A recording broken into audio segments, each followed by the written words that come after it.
Bienvenue dans la pause fitness, le podcast sur la musculation, la nutrition et le style de vie. Je vous propose un nouvel épisode tous les mardis à 8h tapantes. Vous pouvez le retrouver sur toutes les bonnes plateformes de podcast. À ce propos, vous pouvez également me laisser une évaluation, c'est ce qui m'aide le plus, directement sur la plateforme de podcast de votre choix. Vous avez également tous les jeudis à 18h sur ma chaîne YouTube Fitness Miss, une vidéo où je réponds à vos questions, ce qui peut vous permettre de mettre un visage sur la voix. Pour ceux qui sont passionnés comme moi, qui aiment bien aller plus loin que les petites recommandations qu'on voit à droite à gauche, je sors tous les dimanches à 10h du matin sur mon site www.fitnessmiss.fr un cours vidéo ou une enquête sur un sujet qui me passionne, que ce soit les hormones, que ce soit l'entraînement, la diététique, le sommeil, peu importe, ce sont toujours des sujets poussés avec un document plus une vidéo pour justement avancer petit à petit chaque semaine. Donc ça, c'est tous les dimanches à 10h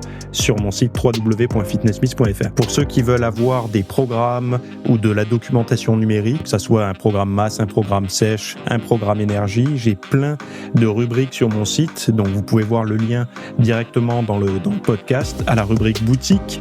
Donc c'est tous mes programmes et vous avez justement accès à tout ce que je propose au format numérique. Assez parlé, place au podcast. Salut à tous, nouvel épisode aujourd'hui. Donc on va parler de vide mental, de bains glacés, de régimes hypocaloriques qui peuvent vous nuire ou vous réussir. Donc tout un tas de choses sur la santé, le mode de vie, etc. Avant de démarrer, j'ai publié ce week-end une enquête, un sujet sur comment éliminer la rétention d'eau sous-cutanée. Alors pas la rétention d'eau totale, intramusculaire et tout, parce que ça on veut la conserver, on veut garder le volume musculaire. Et par contre, toute la rétention d'eau qu'il y a dans le tissu entre la peau et le muscle, pour faire simple, celle qu'on peut pincer, etc. Donc j'ai fait une vidéo, d'ailleurs, j'avais uploadé la mauvaise vidéo hier sur YouTube, où je vous ai mis la nouvelle, là. Donc si vous allez voir sur ma chaîne, vous trouverez la nouvelle. Donc on va parler de pourquoi certains gonflent après un repas salé, d'autres jamais, comment les hormones comme l'aldostérone, la vasopressine peuvent impacter l'apparence physique, pourquoi la masse musculaire joue un rôle clé dans la rétention d'eau. On va voir les liens entre le stress, les entraînements trop intenses, mais également la rétention d'eau réactionnelle à ces phénomènes-là. Comment certains aliments qui sont tout bêtes et que personne consomme parce que c'est pas forcément ni diète, ni populaire dans le monde du fitness, ni bon au goût pour ceux qui font pas attention. C'est pour ça que ce sont des aliments qui sont souvent mis de côté. Et puis des petites astuces simples pour vous aider à éliminer cette rétention d'eau. Alors si le but, c'est vraiment d'être plus sec, donc d'avoir plutôt la peau plaquée sur le bide, les abdos bien apparents et tout, c'est vraiment l'objectif, hein. Et j'ai même proposé à la fin tout un protocole pour ceux qui font des sèches un peu poussées, pour être bien, par exemple pour un shooting photo, pour juste un événement, vous avez une sortie piscine, vous avez envie d'être au top du top, vous avez le droit, hein, on est dans un monde libre et voilà, il y a un protocole, voilà. Donc après, les mises en garde comme d'habitude, ne faites pas n'importe quoi, surtout que de toute façon, je vous explique tout dans la version longue, donc allez voir, je vous ai mis le lien. Ça s'appelle «Comment éliminer la rétention d'eau sous-cutanée», voilà. Donc ceci étant dit, premier sujet, peut-on vraiment ne penser à rien? Alors ça, moi j'adore ce genre de contenu puisque alors c'est qui publie ça? C'est Cerveau et Psycho. Donc je vous lis, on en parle après. Donc peut-on être conscient sans penser à rien?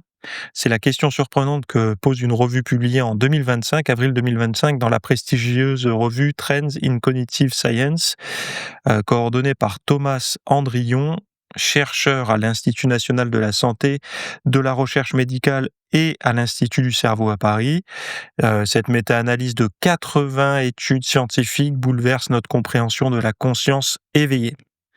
Donc on croyait jusqu'ici que l'esprit vide était un état réservé aux méditants aguerris. Alors, ce qui n'est pas totalement exact, puisque quand on parle à des gens qui méditent beaucoup, moi je médite souvent, mais je médite pas beaucoup. Nuance, pourquoi souvent? Ça veut dire quotidiennement, sauf le week-end. Mais par contre, beaucoup non, puisque moi je fais pas des longues sessions de méditation comme peuvent faire certains. Moi, je suis plus dans les 10 minutes, voilà. Mais au moins c'est tout le temps et quand on parle à ces gens-là, ils disent: «Mais la méditation, ça fait pas le vide dans la tête, hein». Et il y a des pensées et tout qui sauf qu'on s'y accroche pas, en fait. On les laisse courir, et on se reconcentre sur, des signaux comme la respiration, des choses, assez simples et qui nous mettent dans le présent, quoi, en gros. Donc en réalité, ces blancs mentaux surgissent fréquemment dans la vie quotidienne. Donc le fait de ne penser à rien, ça existe vraiment et c'est pas besoin de méditer, en fait, hein. En fin de tâches répétitives après une nuit blanche ou à l'issue d'un effort intense, ces absences ne sont pas un simple vagabondage mental, elles constituent un état neurologique unique avec une chute d'activité dans plusieurs régions cérébrales clés comme le gyrus frontal inférieur ou l'aire de Broca. Ce vide n'est ni du sommeil, ni de la veille classique. Il présente une complexité neuronale intermédiaire que les auteurs comparent à une symphonie désaccordée, suggérant un phénomène de sommeil local. Donc certaines zones du cerveau se mettraient en veille alors que la personne reste éveillée. Cette découverte pourrait transformer notre approche clinique, blablabla, etc., etc.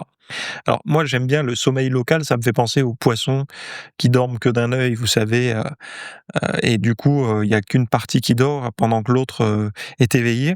Mais c'est un petit peu la même chose et de toute façon, on se rend bien compte que le cerveau, on a beau dire, on a appris plein de choses, on apprend plein de choses, sauf que, plus on en apprend, plus on se rend compte de la complexité du cerveau humain et de notre ignorance, en fait. On apprend de plus en plus de choses, mais ce plus en plus de choses qu'on apprend, ça nous indique une seule chose, c'est que c'est beaucoup plus vaste que ce qu'on pensait.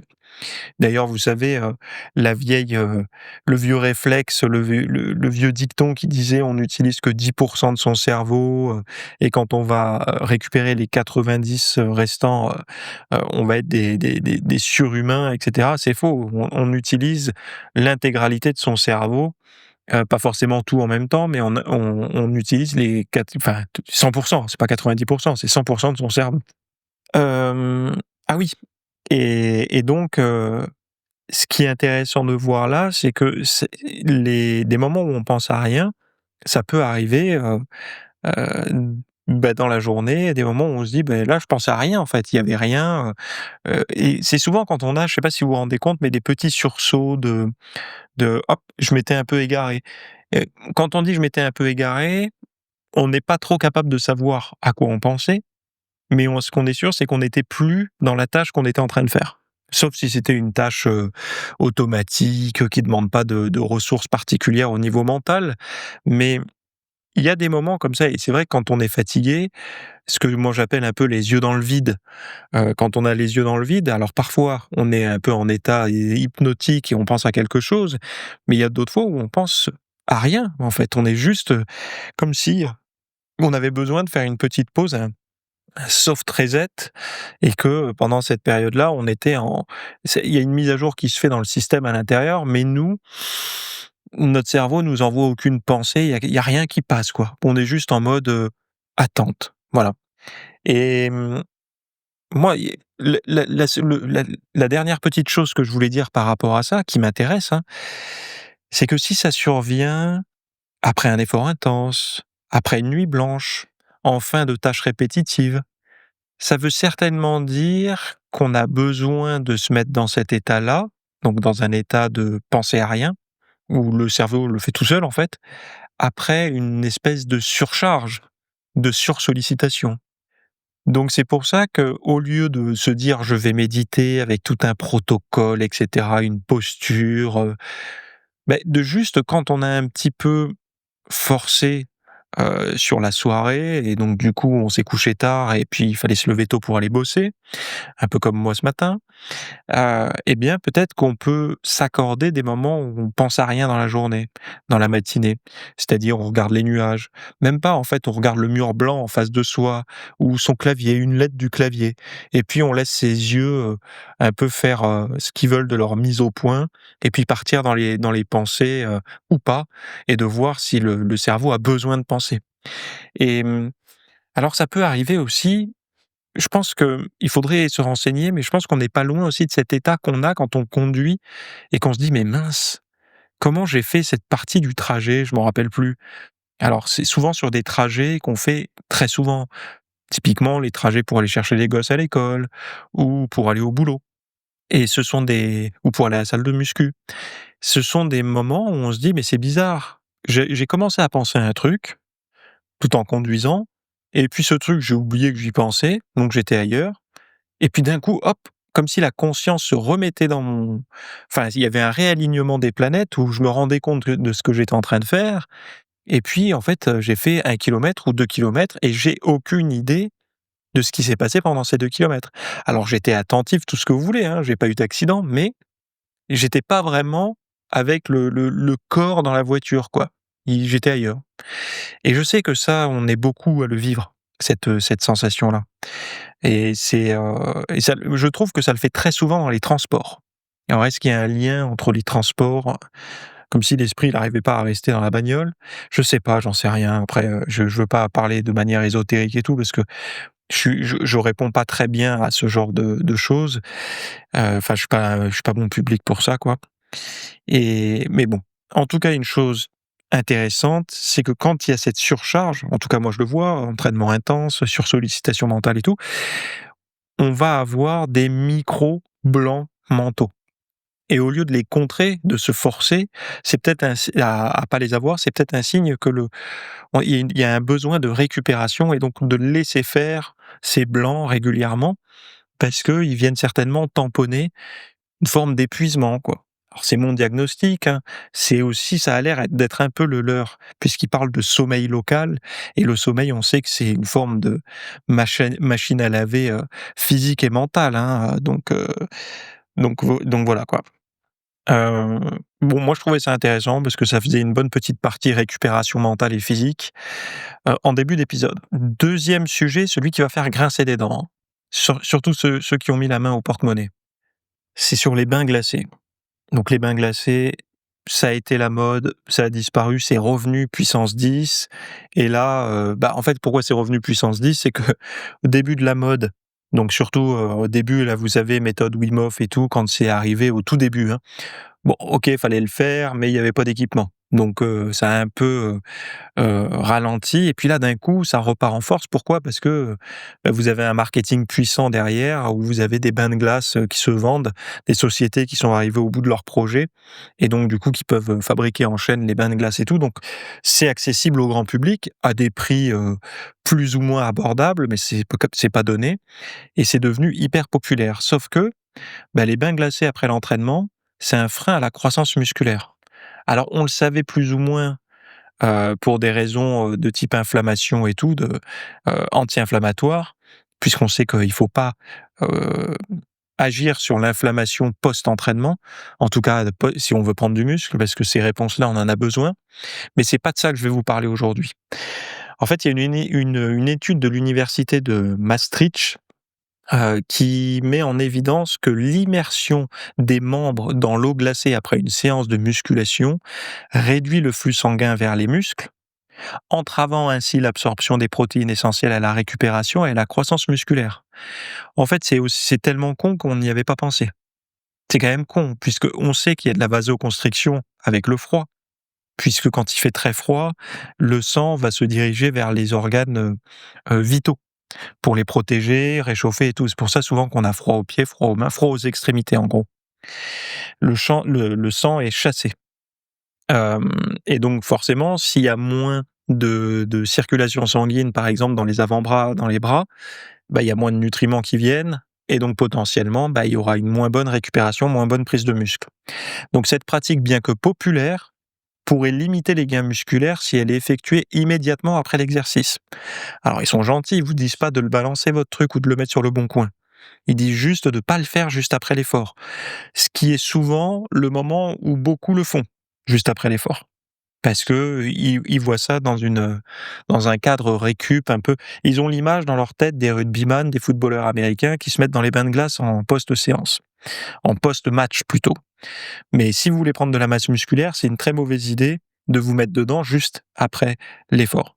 Alors je sais que souvent on aime bien regrouper toutes les routines en même temps, le sport, le stretching, enfin la muscu, le stretching, et ces trucs de récup. C'est pas une bonne idée. En tout cas pas pour les bains de glace. Donc des chercheurs de cette université ont mené une expérience sur, 12 hommes jeunes et en bonne santé. Après une séance de musculation intense, chaque pratiquant a plongé une jambe dans l'eau glacée à 1 degré et l'autre dans l'eau tiède à 27 degrés pendant 20 minutes. Les scientifiques ont ensuite mesuré la circulation sanguine et l'absorption des protéines dans les muscles.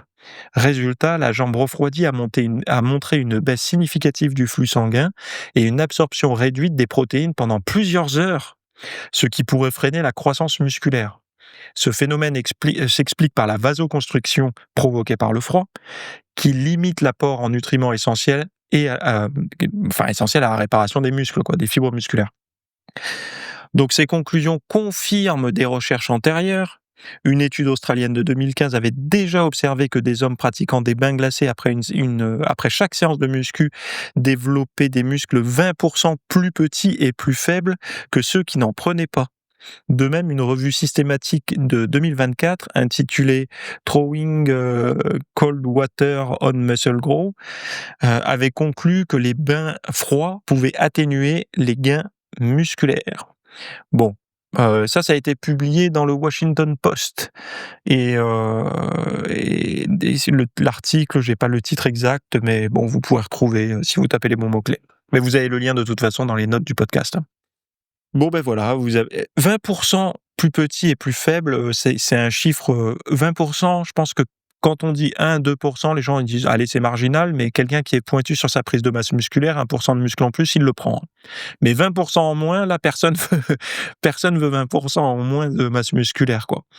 Donc après, c'est pour ça, je vous disais l'introduction, j'ai fait un peu de provoque, pas besoin de le vendre, mais juste éviter de le faire dans les heures qui suivent la muscu, quoi.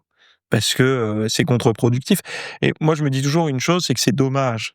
C'est un petit peu comme, ceux qui font une bonne grosse séance de muscu ou de cardio et ils finissent au McDo juste après. Bon bah, c'est dommage, quoi. C'est dommage puisque de forcer pour tout gâcher. Bah, là, c'est un peu la même chose, on force pour tout foutre en l'air ou en tout cas pour entraver la prise de masse musculaire en se plongeant dans l'eau froide, quoi. Donc à la limite, il y en a qui vont se dire: «Mais attends, mais du coup, si on prend une douche chaude juste après, est-ce que c'est pas mieux?» Bah, en fait, tout ce qui va mener à l'augmentation de la circulation sanguine et des échanges, effectivement, ça va pas être une mauvaise idée. Donc prendre une douche à température, en été, n'allez pas vous foutre sous une douche chaude. Mais bon, là, comme ils disent, une eau tiède ou une eau chaude, selon la saison, ça me semble être une meilleure technique si on veut maximiser les échanges, quoi. Et plutôt tabler sur de la vasodilatation plus que de la vasoconstriction. Voilà. Bon, je vous en avais déjà parlé, hein, que de toute façon, le chaud est plus intéressant pour la prise de masse musculaire que le froid.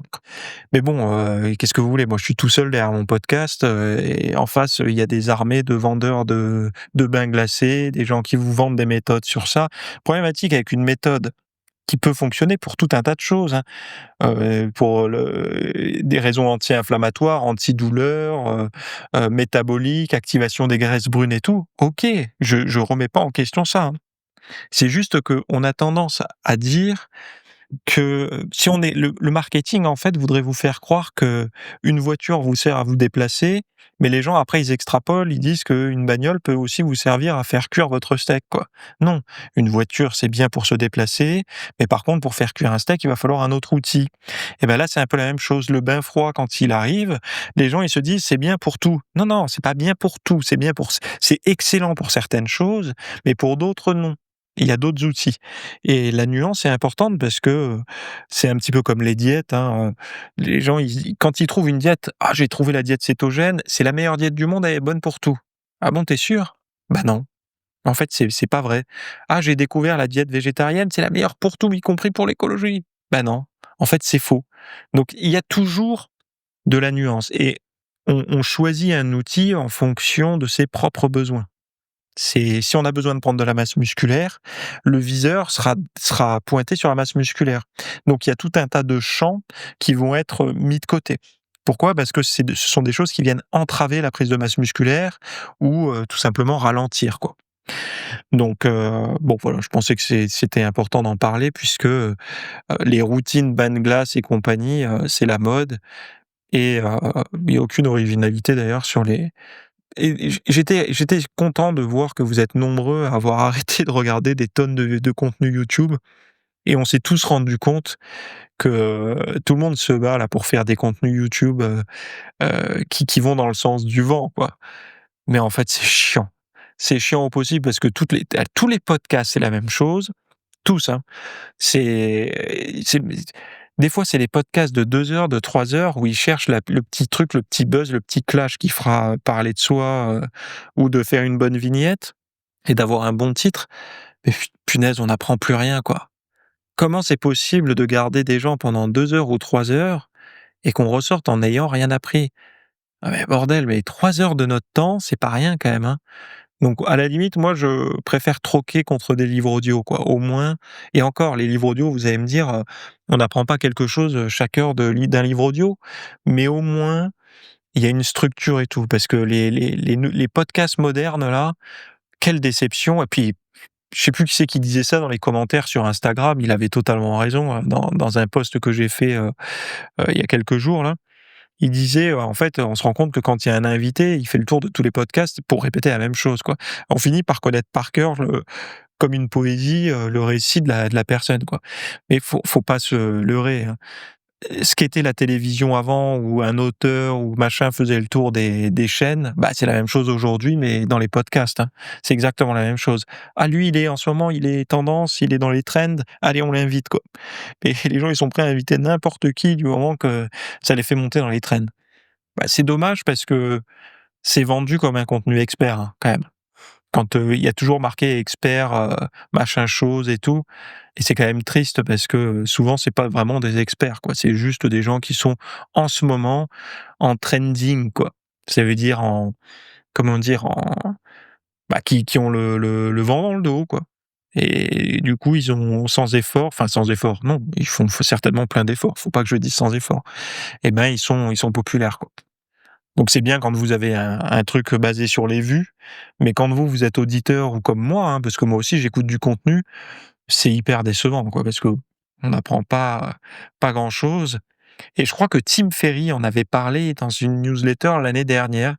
Il disait que les podcasts, ils commençaient de plus en plus à revoir sa copie parce qu'il se rendait compte que tout le monde faisait plus ou moins la même chose et qu'il arrivait plus trop à trouver de valeur ajoutée et qu'il allait commencer à plutôt inviter des gens qui étaient, soit, pas très connu, mais vraiment d'essayer de retrouver un petit peu, d'inédit. Il a une phrase de Mark Twain que j'adore, hein, qui dit: «Quand on se retrouve du côté de la majorité, il est temps de s'arrêter et de réfléchir».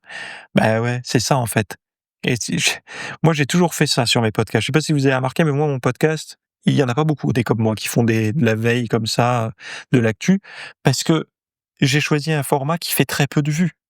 C'est pas clivant ce que je fais, mais je vous respecte. En fait, en faisant un contenu comme ça, j'essaie de vous donner de l'information chaque semaine qui peut vous aider ou non, hein, puisque après c'est à vous de voir si ça peut vous aider dans votre quotidien. Mais il y a de l'info, il y a du contenu. Voilà. Donc c'est et je dis ça parce que moi j'aimerais qu'il y en ait d'autres qui fassent comme moi, parce que j'aimerais bien apprendre sur d'autres. Si vous connaissez des podcasts sur d'autres sujets, pas que le mien, parce que moi je fais déjà une veille là-dessus, donc je suis quand même bien informé. Mais des podcasts sur d'autres sujets qui font de la veille comme ça régulière, ça m'intéresse personnellement et pas des trucs qui durent 3 heures, hein. Des trucs, ça peut être fait en moins d'une heure, quoi. Voilà, ça m'intéresse. Sur n'importe quel sujet, je suis quelqu'un de très curieux. Donc mettez-les-moi en commentaire ou envoyez-les-moi par email, peu importe, ça m'intéresse. Donc le régime, populaire, le régime minceur le plus populaire. Alors là, l'article, oui, je vous l'ai dit, c'était Washington Post. Donc ouais, il y a le régime le plus populaire aujourd'hui, c'est lequel à votre avis?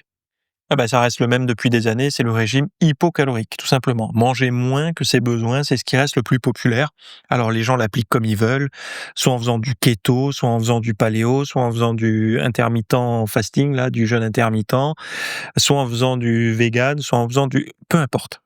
Mais c'est le régime hypocalorique qui reste la base, puisque si vous êtes en excès calorique, vous avez beau faire n'importe quel régime, c'est voué à l'échec. Donc ce régime minceur, donc le plus populaire, donc hypocalorique, pourrait vous plonger dans la dépression, surtout si vous êtes un homme. Ah, bon, un nouveau signal d'alarme vient d'être lancé par BMJ, la Nutrition Prévention and Health. Les régimes pauvres en calories, très prisés pour perdre du poids rapidement, pourraient avoir des effets délétères sur la santé mentale. Donc l'étude menée sur 28 525 adultes américains révèle un lien clair entre restriction calorique et symptômes dépressifs, avec un impact plus fort chez les hommes. Près de 8% des participants ont signalé des signes de dépression tels qu'une humeur maussade, une baisse d'énergie ou des troubles du sommeil. Parmi ceux qui suivaient un régime hypocalorique, environ 2200 personnes, ces symptômes étaient significativement plus fréquents que chez ceux qui ne suivaient aucun régime. La majorité de ces régimes étaient observés chez des personnes en surpoids ou obèses. Ce qui surprend, c'est que les hommes suivant ces régimes affichaient des scores plus élevés de symptômes cognitifs et affectifs, cognitifs et affectifs que les femmes ou les hommes qui ne faisaient pas de régime. Donc les chercheurs suggèrent que ces effets pourraient être dus à des carences nutritionnelles, notamment en protéines, en acides gras oméga 3 ou en vitamine B12, tout essentiel au bon fonctionnement du cerveau. Alors, je finis et puis on en parle. Cette étude de cohorte transversale dirigée par Dr Venkat Bhatt de l'Université de Toronto contredit des essais cliniques précédents qui voyaient dans les régimes hypocaloriques un levier contre la dépression. En réalité, dans la vie quotidienne, ces régimes non encadrés peuvent créer un stress psychologique et physiologique et un cycle de perte de poids à reprise rapide, aggravant la situation mentale des personnes concernées. Alors, ils vont pas assez loin, mais moi je vais vous le dire tout de suite. Pourquoi dans des études, certains régimes hypocaloriques avaient montré des effets positifs contre la dépression? Tout simplement parce que quand on fait perdre du poids à des obèses, on réduit souvent aussi leur score inflammatoire et que beaucoup de dépressions sont des dépressions liées à l'inflammation.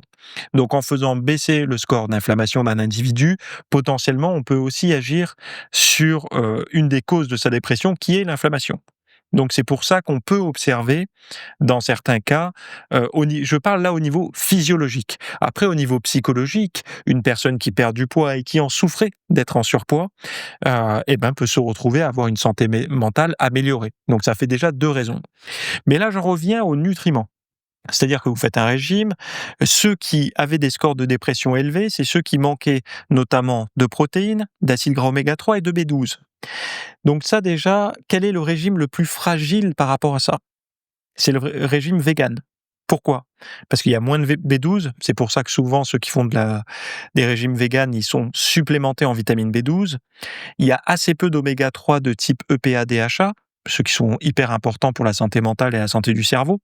Pourquoi? Parce qu'il n'y a pas de consommation de poissons gras. Alors maintenant, de plus en plus, on va trouver des oméga 3 d'origine marine, donc avec de l'EPA, DHA, extrait d'algues. Donc ça, voilà, donc je vous donne des tuyaux là, si vous êtes vegan et que vous écoutez et que vous faites une diète, oméga 3, EPA, DHA, essayez d'en trouver d'origine d'algues. Je sais pas où vous pouvez en trouver, hein. Ne me demandez pas, j'en sais rien. Mais quoique, je crois que vous trouverez. Voilà, je vous ai donné les bons mots-clés. De la B12 et en tout cas de surveiller ça avec votre médecin qui vous voulez, un professionnel de santé.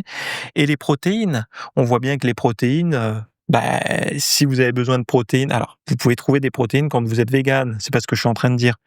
Mais pour un omnivore, c'est plus facile de combler ses besoins en protéines que d'un vegan, je pense qu'on est d'accord. Surtout si vous êtes au régime. Pourquoi? Parce que si vous êtes au régime et que vous réduisez un peu les calories et surtout les glucides pour essayer d'utiliser les graisses de réserve à des fins énergétiques, très souvent les protéines d'un vegan, elles sont trouvées où? Dans les légumineuses, un peu dans les produits d'origine soja et tout, sauf que là, le soja, depuis le rapport de l'ANSES de cette année ou fin d'année dernière, ils ont bien montré qu'il fallait lever le pied. Parce que les phytoœstrogènes, les phytohormones, c'était pas que de l'illusion, du complotisme ou je sais pas quoi. C'est quelque chose, même l'ANSES en parle aujourd'hui. Et d'ailleurs, pour les enfants à la cantine, ils disent stop. Donc, ce sont des choses à prendre au sérieux quand même. Donc tout ça fait que le régime vegan est peut-être plus, plus fragile. Donc ça veut pas dire qu'il faut pas être végane, hein, c'est pas ce que je dis. Moi, je juge pas du tout. Si vous êtes végane, vous êtes certainement plus courageux que moi, plus respectueux de la planète que moi et plus respectueux des animaux. Donc c'est tout à votre honneur, il y a pas de problème. Moi, je dis juste ça pour que vous puissiez agir, pour pas être déprimé. Je vous donne de l'information et ils ont pas mis dedans, mais je serais curieux d'avoir le statut en créatine aussi. Puisque la créatine, souvent contenue, plus massivement dans les produits, protéineux d'origine enfin la protéine animale. On sait aujourd'hui que la créatine a un rôle très important dans l'énergie et la santé du cerveau, donc à voir quoi, voilà.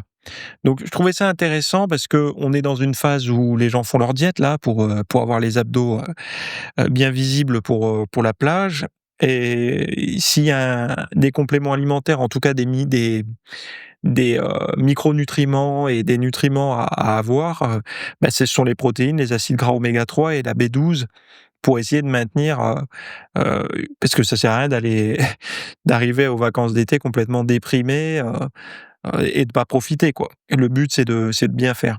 De toute façon, je vous ai toujours dit, mais quand on fait une diète, quand on fait un régime, c'est à ce moment-là que les compléments alimentaires deviennent plus importants. Pourquoi? Parce que vous faites passer moins d'aliments dans la tuyauterie, donc potentiellement, vous allez moins capter de micronutriments aussi, hein, tout simplement et puis souvent, on va manger plus fibreux, on va réduire en fait l'absorption tout simplement de ce qu'on consomme.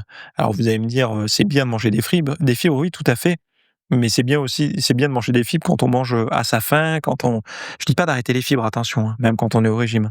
Je dis juste que ça reste quand même une barrière et il y en a beaucoup qui disent: «Oui, mais ça empêche le mauvais de passer et ça laisse passer le bon». Ça, c'est des gens un peu, qui sont très, comment dire? Ils voient toujours le verre à moitié plein, c'est très bien, hein, mais sauf que c'est pas toujours le cas, quoi et donc l'idée d'avoir, heu, en fait, de mieux sélectionner ses aliments. Si vous mangez un peu de poisson gras, vous êtes pas fan, ben là, c'est le moment d'en consommer un petit peu quand même. Alors pas trop, hein, parce que et surtout le thon, mais le maquereau, sardines, voilà, régulièrement et puis après d'avoir, des oméga 3 de bonne qualité, en complément alimentaire. Parce que malheureusement, je crois que tôt ou tard, il nous restera plus que ça, hein, pour les oméga 3. Parce que les mers, elles sont tellement polluées que pour avoir des acides gras de bonne qualité dépollués, il va nous rester que les huiles et les huiles de poisson d'algues et puis les gélules, quoi. C'est malheureux, je préférais dire autre chose. Moi, honnêtement, je préfère largement me manger des sardines ou du maquereau tous les jours que de prendre des gélules d'oméga 3. Moi, ce serait mon souhait. J'ai aucun intérêt à vous recommander de prendre des pilules, hein. J'en vends pas, je m'en fous, j'ai pas de code promo, que dalle. Mais c'est quelque chose, enfin voilà, c'est malheureux, mais c'est comme ça. C'est à un moment donné, faut l'accepter, quoi. Ah oui, j'en reviens à donc ça, c'était sur, The Sun, donc c'est un journal anglais. Donc vous avez le lien, pareil. Donc j'en reviens à cette fameuse rétention d'eau, vous savez, sous-cutanée là. Heu, il y a des gens, souvent, quand ils font leur diète et leur régime, ils terminent toujours leur régime et puis ils me disent: «Théo, je comprends pas, j'ai fait ma diète, j'ai bien perdu et tout». Le matin, je me lève, je vois bien mes abdos, mais alors passer, 1 heure, 2 heures ou directement après le petit déjeuner, c'est bon, je suis complètement voilé, les abdos disparaissent, je suis flotteux quoi, en gros. Ben ça, c'est de la rétention d'eau et souvent les gens, ils se disent: «Bon, je vais encore plus serrer la vis sur la diète», mais non, non, non, non, non, ne serrez pas plus la vis sur votre diète et vous allez perdre du muscle et ça va être pire. Parce que le muscle, il est super important quand on fait de la rétention d'eau et puis surtout quand on a de la masse musculaire, on rend plus sec dans tous les cas. Donc non, non, par contre, il va falloir mettre en place certaines choses pour évacuer la rétention d'eau et c'est ce dont je vous parle là dans le cours que je vous propose pour justement avoir la peau davantage plaquée sur les muscles, en fin de sèche. Donc vous aurez un protocole, alors qui est tout est basé sur des études scientifiques. C'est pas, des études sur c'est enfin oui, c'est des études sur les sportifs et cetera. C'est pas des trucs, sortis d'un magazine de bodybuilding, hein.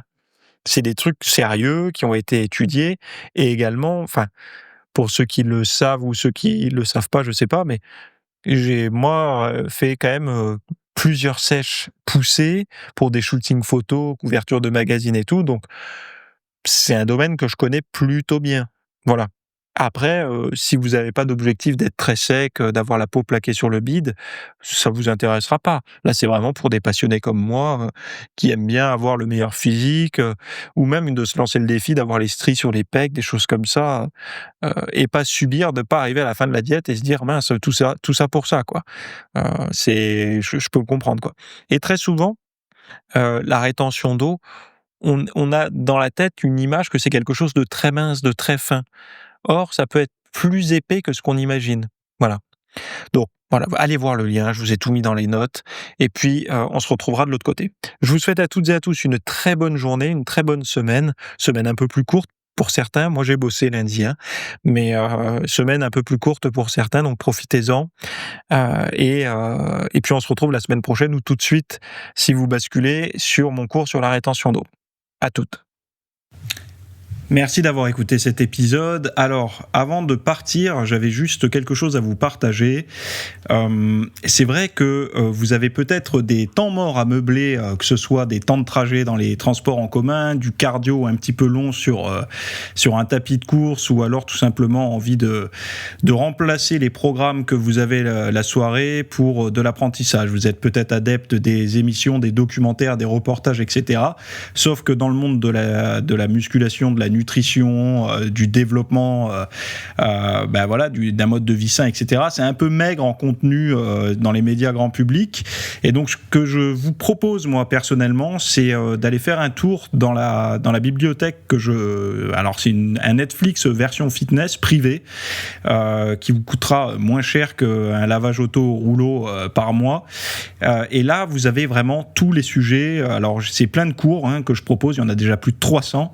Ce sont sur le sommeil, sur les hormones, sur la nutrition. Donc ça peut être pourquoi on a faim, pourquoi on n'arrive pas à tenir un régime, comment faire, quelles sont les solutions, mais aussi d'anatomie pour l'entraînement, des programmes d'entraînement. Donc tout ce qui est lié à la perte de graisse, si vous avez du gras sur le bas du ventre depuis des années, ou alors si vous avez du mal à prendre de la masse musculaire, tous ces sujets du plus connu, entre guillemets, du plus recherché au plus pointu, tous ces sujets sont largement abordés dans cet espace VIP. Donc, pour rappel, pour y accéder, vous avez un lien en description. Si vous ne le trouvez pas, vous allez sur www.fitnessmiss.fr et vous faites devenir membre. Voilà, vous trouverez sur le site. Et vous accédez à ce contenu caché que vous pourrez écouter partout. Voilà, je vous laisse ici. Très bonne fin de journée à tous.